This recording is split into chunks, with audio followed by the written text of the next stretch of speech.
Hello everyone, welcome to our YouTube channel VK E classes. और आज हम start करने वाले हैं मार्केट, जो हमारा चैप्टर चल रहा था उसका लेक्चर 4।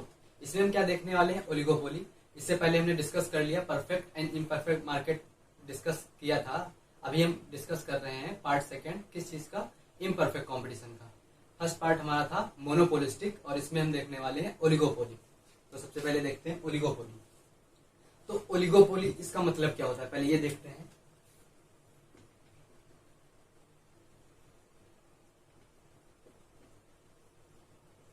ये ओलिगोपोली, ओलिगो बोले तो few and poly seller, few sellers, few sellers. ये जो हम डिस्कस कर रहे हैं ओलिगोपोलिस में क्या, इसमें फ्यू सेलर्स देखने को हमको मिलेंगे। बट हमने परफेक्ट कंपटीशन में देखा था कोई बाउंडेशन नहीं थी, जितने अनलिमिटेड सेलर्स थे एंड बायर्स थे। और मोनोपोली में सिंगल सेलर था, सिंगल सेलर और बायर अनलिमिटेड थे। उसके बाद हमने देखा था मोनोपोलिस्टिक, मोनोपोलिस्टिक में भी कुछ लिमिटेड थे। और इसमें हम देख रहे हैं कि फ्यू सेलर्स, जिनको हम अपने फिंगर टिप्स से गिन सकते हैं। जैसे कि हम अगर एग्जाम्पल की बात करें तो ऑटोमोबाइल कंपनीज, या फिर सॉफ्ट ड्रिंक की बात करें जैसे कोक हो गई, कोको कोला और पेप्सी, ये जो हमारी कंपनी है सॉफ्ट ड्रिंक की, उसकी बात करें जिनको हम गिन सकते हैं। कोल्ड ड्रिंक की बात करते हैं तो इसमें क्या देखते हैं कि जैसे कि कंपनीज हैं कुछ, जैसे कि पार्ले हो गई, कोक हो गई और पेप्सी हो गई। ये आप सभी को पेप्सी बोलते हो, बट वो सभी पेप्सी नहीं होती है। वो एक कंपनी है जिसमें पेप्सी अलग कंपनी है, कोक अलग कंपनी है, पार्ले अलग कंपनी, ऐसे अदर ब्रांड्स भी हैं। तो इनको हम किसमें देखते हैं, ओलिगोपोली में। ओलिगोपोली ये हमारा हो गया फ्यू सेलर्स, ये आप समझ गए होंगे। अब हम इनके कुछ फीचर्स हैं उनको देख लेते हैं। तो सबसे पहले हम देखते हैं ये जो अभी हमने एग्जांपल लिया, एक तो ऑटोमोबाइल कंपनीज और सॉफ्ट ड्रिंक, इसमें हम दो एग्जांपल ले लेते हैं, जैसे कि Coke and second one Pepsi. ये हमारा किसका एग्जांपल है, फ्यू ओलिगोपोली, जिसमें फ्यू सेलर्स होते हैं। तो इसमें अगर हम कोक की बात करें, ये फर्स्ट हमारा जो कैरेक्टरिस्टिक्स था, फीचर्स, फर्स्ट ये इंटरडिपेंडेंस होती है, इंटर।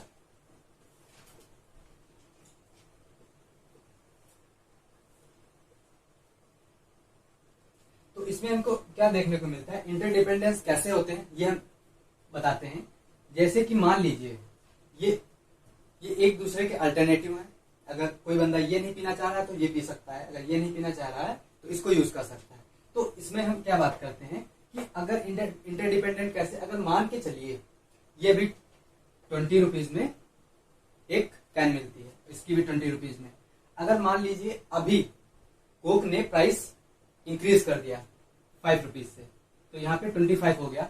तो क्या होगा कि ये क्या अपना प्राइस बढ़ाएगा, नहीं बढ़ाएगा, क्योंकि जो यहाँ के कस्टमर होंगे कोक के, वो क्या करेंगे, शिफ्ट हो जाएंगे पेप्सी पे, क्योंकि यहाँ पे उसको जो पेप्सी है चीप प्राइस में मिल रही है, सस्ते दामों में मिल रही है, बट कोक महंगी हो गई है। इसलिए लोग क्या करेंगे, जो कोक के कस्टमर होंगे वो शिफ्ट हो जाएंगे पेप्सी में। तो इसलिए क्या ये बढ़ाएगा, नहीं बढ़ाएगा, ये नहीं बढ़ाएगा। अगर हम दूसरा केस लेते हैं, अगर इसको ये लो प्राइस में कर देता है, 15 रुपीज में कर देता है, 15 रुपीज में जब कर देता है तो उसको देखते हैं हम कि जो कोक के कस्टमर, जो पेप्सी के कस्टमर है, वो शिफ्ट हो जाएंगे कोक पे। क्यों, क्योंकि यहाँ पे जो प्रोडक्ट है वो चीप प्राइस में मिल रहा है, सस्ते दामों में मिल रहा है, इसीलिए ये कम कर देगा, ये भी कम कर देगा, पेप्सी भी अपना प्राइस कम कर देगा, क्योंकि जो इसके कस्टमर थे वो शिफ्ट हो रहे हैं कहाँ पे, कोक पे, इसीलिए इसको भी प्राइस कम करना पड़ेगा। तो यहाँ पे देख पा रहे होंगे ये दूसरे के इंटरडिपेंडेंस है। इन दोनों को इसके कुछ करने से इसको फर्क पड़ता है।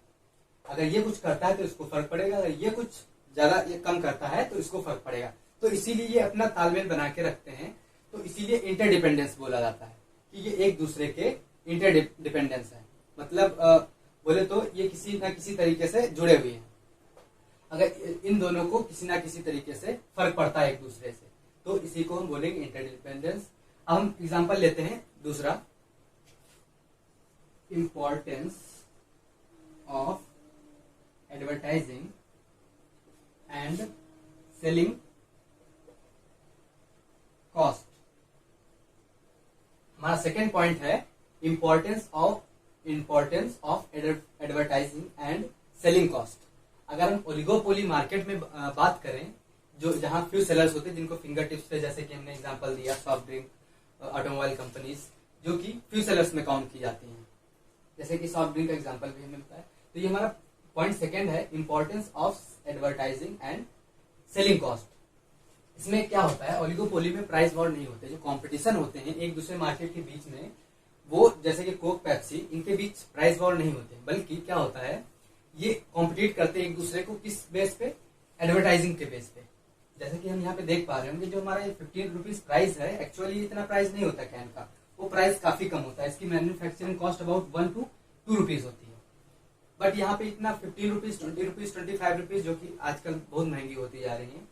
तो ये कैसे हो रही है, क्योंकि जो ये इनका सबसे ज्यादा जो पार्ट होता है वो कहाँ जाता है, सेलिब्रिटीज को जाता है। कैसे, जैसे कि आप देखते होंगे एग्जांपल माउंटेन ड्यू, जैसे कि उसमें एडवर्टाइज करते हैं सलमान खान, उनको सबसे ज्यादा पहले चला जाता है, इसीलिए यहाँ पे ज्यादा प्राइस हो जाता है। और उसके बाद बैनर्स वगैरह या फिर एडवर्टाइजिंग में, ये सभी चीजों में जाते जाते रुपए, फिर ये हाई कॉस्ट हो जाती है, हाई कॉस्ट हो जाती है। तो यहाँ जो कंपटीशन होता है इन दोनों के बीच में, वो किस बेस पे होता है, एडवर्टाइजमेंट के बेस पे, कि कैसे एक कंपनी दूसरे कंपनी से बेहतर एडवर्टाइज कर रही है अपने आप को।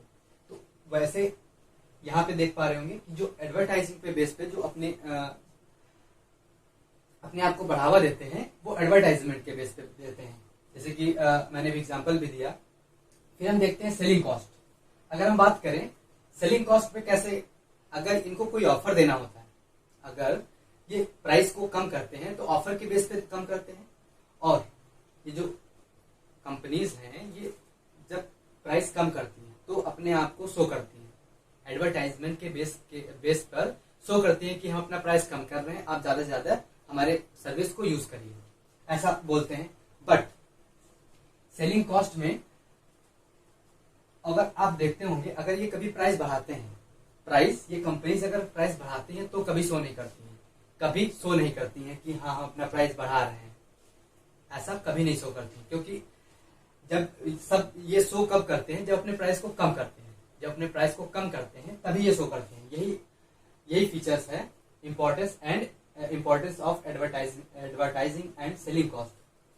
और इसमें सेलिंग कॉस्ट में क्या क्या जुड़ा होता है, जैसे कि हमने बताया कि पहले तो सेलिब्रिटीज को दिया जाता है, बाद को बैनर्स वगैरह, ऐसे एड्स वगैरह लगाए जाते हैं, उनको पैसा बांट दिया जाता है। उसके बाद वही पैसा जो होता है टोटल, उसी के हिसाब से देखा जाता है प्राइस, सेलिंग कॉस्ट। और हमारा थर्ड नंबर जो है वो है ग्रुप बिहेवियर। थर्ड है ग्रुप,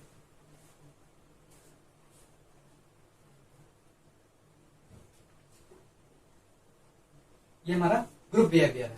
तो इसमें हम क्या देखने वाले हैं, जो मार्केट है, ओलिगोपोली मार्केट है, इसमें क्या होता है, ग्रुप बिहेवियर की अगर हम बात करें तो इसमें ग्रुप बिहेवियर क्या होता है कि जब भी आप देखते होंगे, जब भी कोई भी कंपनी अपने प्रोडक्ट के साथ ऑफर देती है, ये मैं बात कर रहा हूं ओलिगोपोली मार्केट में, जिसमें फ्यू सेलर्स होते हैं, बल्कि जो सेलर्स होते हैं, जो प्रोडक्ट हम बेचते हैं, वो ओलिगोपोली में अल्टरनेटिव होता है, एक दूसरे के अल्टरनेटिव होता है। तो ग्रुप बिहेवियर में क्या देखते हैं, अगर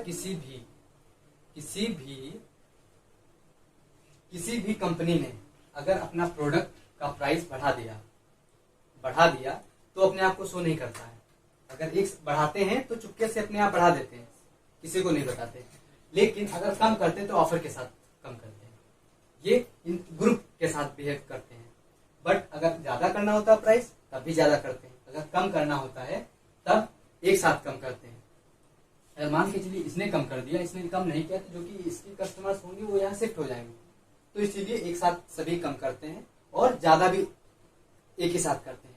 और इसमें एक बात ध्यान देने वाली है कि जब कम करते हैं तो शो करते हैं अपने आप को एडवर्टाइजमेंट के थ्रू, बट जब वो अपना प्राइस हाई करते हैं तब ऐसा कभी नहीं करते कि अपने आप को शो करें, हाँ मैंने प्राइस हाई कर दिया है, आप आइए, ऐसा कौन करेगा। तो ये हमारा हो गया ग्रुप बिहेवियर, ये हमारा हो गया फीचर्स। हमारे 3 टाइप्स थे, वो हमने देख लिए। अभी हम देखते हैं एक ग्राफ है इसमें जो कि इंपॉर्टेंट है, किंग डिमांड कर्व। ये हम देख लेते हैं किंग डिमांड कर्व। तो सबसे पहले हम एक वाई एंड एक्स एक्सिस, तो यहाँ हम दो एग्जांपल ले लेते हैं। यहाँ पे हम लेते हैं कोक एंड यहाँ पे लेते हैं पेप्सी। ये हमारे दो कंपनी हो गई, टू। फिर इसके बाद हम देखते हैं कि मान के चलिए ये अभी इक्वल पे हैं, ये दोनों इक्वल प्राइस पे दे रहे हैं किसी भी प्रोडक्ट को। अगर मान के चलिए अगर कोक ने प्राइस अपना बढ़ा दिया, प्राइस हाई कर दिया, P से P1 कर दिया। अगर P1 कर दिया तो यहाँ पे आप देख पा रहे होंगे कि यहाँ पे जो इसका इलास्टिसिटी है वो ग्रेटर देन 1 हो जाएगी। क्यों इलास्टिसिटी ग्रेटर देन 1 क्यों हो जाएगी? क्योंकि जब इसने प्राइस बढ़ा दिया, जब इसने प्राइस बढ़ाया तो क्या हुआ, जो इसके कस्टमर थे ये सभी शिफ्ट हो जाएंगे कहाँ? पेप्सी पे। जब पेप्सी पे शिफ्ट हो जाएंगे तो क्या होगा, इसकी इलास्टिसिटी मतलब डिमांड एकदम से चेंज हुई, इसकी डिमांड बिल्कुल चेंज हुई, तो इलास्टिसिटी क्या रिलेटिव इलास्टिक दिखेगा, रिलेटिव इलास्टिक। क्यों? क्योंकि यहाँ पे जो प्राइस है वो बढ़ा तो उसकी जो डिमांड है एकदम से गिर गई, तो यहाँ पे हमारा जो ग्राफ होगा वो कैसा होगा? फ्लैटर। ये हमारा फ्लैटर हो जाएगा। बट हम दूसरा केस देख लेते हैं। दूसरा केस जहां पे क्या होगा, प्राइस कम कर दिया गया, तो उस केस में क्या होगा फिर से समझते हैं। अगर कोक ने प्राइस अपना प्रोडक्ट का कम ज्यादा किया तो उस केस में क्या होगा, उस केस में कि जो इसके कस्टमर्स होंगे शिफ्ट हो जाएंगे कहाँ? पेप्सी पे। क्यों? क्योंकि यहाँ पे इसको चीप प्राइस में मिल रहा है, जो कस्टमर्स है उनको पेप्सी चीप प्राइस में मिल रहा है, इसलिए वो क्या करेंगे, शिफ्ट हो जाएंगे कोक से पेप्सी पे। जब शिफ्ट हो जाएंगे तो यहाँ जो ग्राफ होगा वो शो होगा फ्लैटर। क्यों? क्योंकि यहाँ इलास्टिसिटी हमारी शो हो रही है ग्रेटर देन 1। तो अब हम सेकंड केस लेते हैं, जब कोक ने अपना प्राइस कम कर दिया। अब ऐसा तो नहीं इसने प्राइस कम किया तो ये भी इसने प्राइस ज्यादा किया तो इसने भी प्राइस ज्यादा किया। क्यों? ये उतना ही रखेगा क्योंकि जो इसके कस्टमर होंगे कोक के वो यहाँ शिफ्ट हो जाएंगे, तो इसका फायदा होगा। अब सेकंड केस में देखते हैं, अगर कोक ने प्राइस कम कर दिया, P2 प्राइस कम कर दिया, उस केस में क्या होगा कि जो कोक के कस्टमर हैं वो तो उसके पास रहेंगे और जो पेप्सी के हैं वो शिफ्ट हो जाएंगे। इसीलिए क्या करेगा, ये भी अपना प्राइस कम कर देगा। दोनों एक साथ कम करेंगे तो इस पर कोई फर्क नहीं पड़ने वाला, रिलेटिव इनइलास्टिक होगा। मतलब यहाँ इलास्टिसिटी है वो लेस देन 1 है,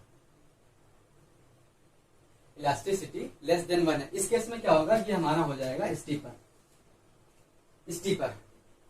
जो कर्व होगा, जब इलास्टिसिटी रिलेटिव इनइलास्टिक, जब इलास्टिसिटी लेस देन 1 होती है तब क्या होता है, उस केस में क्या होता है कि जो ग्राफ बनता है डिमांड का वो होता है हमारा स्टीपर। तो ये हमारा हो गया ग्राफ। बट ये जो हमारा कर्व दिख रहा है आपको, ये कर्व, इसको हम बोलते हैं king demand curve. King demand curve.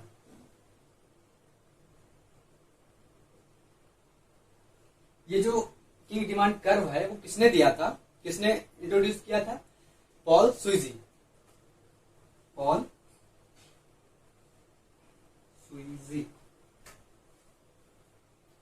फिर से समझते हैं। पहले अगर कोक ने अपना प्राइस क्या किया, ज्यादा किया, उस केस में क्या होगा, पेप्सी अपना प्राइस उतना ही रखेगी क्योंकि यहाँ के कस्टमर पेप्सी पे शिफ्ट हो जाएंगे। इसलिए यहाँ पे जब कस्टमर एकदम से चेंज होंगे, क्योंकि यहाँ पे कस्टमर जो है एकदम से चेंज हुए ना, जो नंबर्स ऑफ कस्टमर थे वहां पे एकदम से चेंज हो, क्योंकि यहाँ पे प्राइस ज्यादा किया तो कोई खरीदना नहीं चाहेगा, तो कस्टमर एकदम से इलास्टिसिटी जो है वो बहुत ज्यादा शो हो रही है। तो इस केस में क्या होगा, जो डिमांड कर्व है वो हो जाएगा हमारा फ्लैटर। और सेकंड केस में जब हमारा प्राइस कम करेंगे तो दोनों एक साथ कम करेंगे तो ज्यादा फर्क नहीं पड़ना है। जब फर्क नहीं पड़ना है तो इलास्टिसिटी हमारी शो होगी रिलेटिव इनइलास्टिक। उस केस में हमारा जो डिमांड कर्व होगा वो जाएगा स्टीपर। तो ये जो हमारा कर्व शो हो रहा है इसको हम बोलते हैं किंग डिमांड कर्व। और जो हमारा ये किंग डिमांड कर्व है किसने दिया था, पॉल सुइजी। और इसी के साथ ये हमारा लेक्चर एंड होता है। अगर आपको इससे रिलेटेड कोई क्वेरी होती है तो आप पूछ सकते हो कमेंट सेक्शन में। Thanks for watching my video.